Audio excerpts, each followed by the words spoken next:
We've all heard that climate change is a thing, and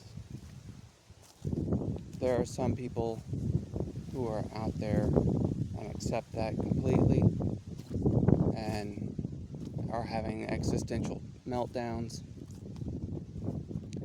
And then there are others who reject it. Um, and then there are people like myself who are kind of on the fence about it. Um,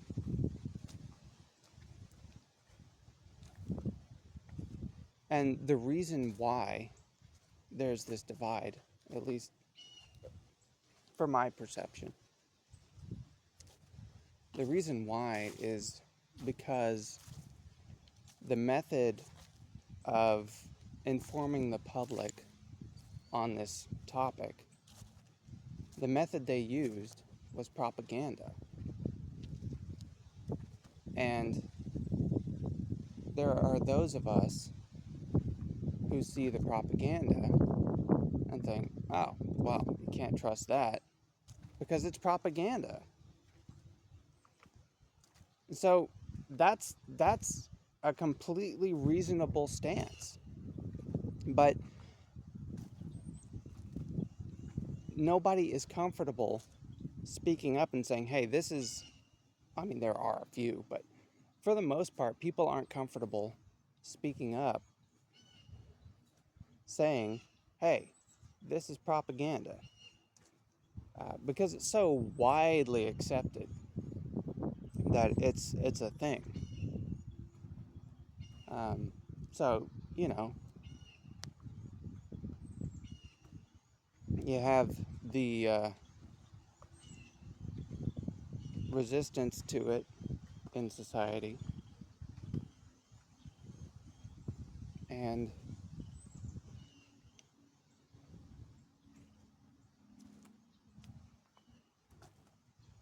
I think if we were better educated on what's actually going on, rather than having things like, that movie that nobody watched, Al Gore with the climate catastrophe. At least I think it was a movie. I'm not sure. I never watched it. But it seemed like he was making a movie that was like, oh my God, the world is going to end in just, I don't know, 6 years or something. That's been like 20 years ago. I don't know. Um, you have all of these people out here doing this, the sky is falling kind of thing. And sensible people who are not educated on the topic are going to be like, oh well, that's just propaganda, and they ignore it, and rightfully so. But then you've got the other side, who the propaganda works on, and they are absolutely 100% just as ignorant on the topic as the other side. It's just the propaganda worked on them, and now they are living in an existential crisis. And you've got the enemies over here who want to just see the world burn.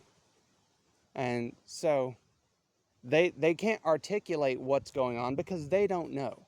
And so what happens is they start helping by throwing a tantrum and throwing soup on paintings and sitting in front of traffic. And the reason for that is because they're ignorant. They don't have any kind of actionable steps that they can take. And so they're lashing out at the perceived enemy, which is everybody else who is like, I'm just trying to get to work. And everybody else is completely normal people who are who are just going about their lives and ignoring the propaganda. Well, the problem is both parties are ignorant because the method of distributing information has been propaganda. You need actual education. You need actual discourse on this subject. Because the thing is, climate change is real, and it is an existential threat, but it's totally manageable. We can totally take care of that. And the way you do that is, like, if you need actionable steps in your life today that you can take, plant a garden, plant a tree, that will help. Because what the deal is we have too much CO2 that we're emitting, and CO2 acts like insulation. It's kind of a thermal insulation.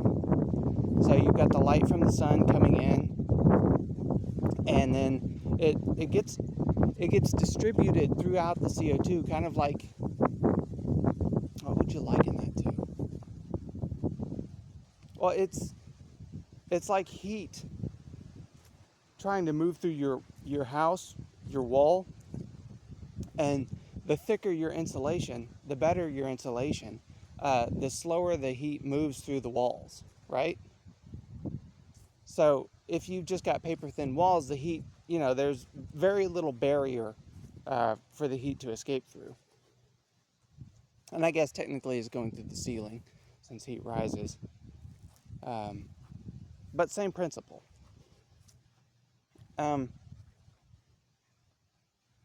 So what's happening is we're producing too much of the CO2, or rather, we're producing more CO2 than the plants and everything can absorb. And so what's happening is we have excess CO2 in the atmosphere, and in order to combat that, and the reason you want to combat that is because it's insulation. So you get the heat from the sun coming in, and then it can't properly it can't escape as quickly. It's still escaping. It's still coming in. It's just it's not escaping as quickly. And so since it's not escaping as quickly, that creates what is called the warming effect.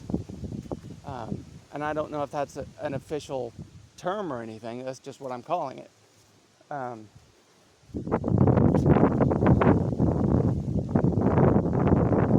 so what we're trying to do now is reduce the amount of CO2 in the atmosphere.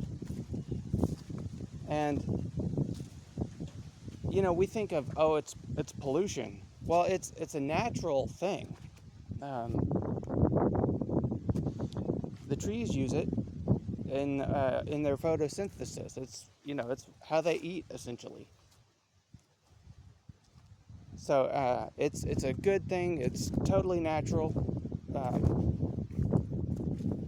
It's just there's too much. It's like if you put sugar in your water, you can put too much sugar in there, and it'll be way too sweet. That's essentially what we're doing. A little bit of sugar, for some flavor. That's going to be, a nice drink. But you put way too much in there, it's not going to be a good drink. And so that's all that's happening. It's just a kind of an excess of these molecules. And so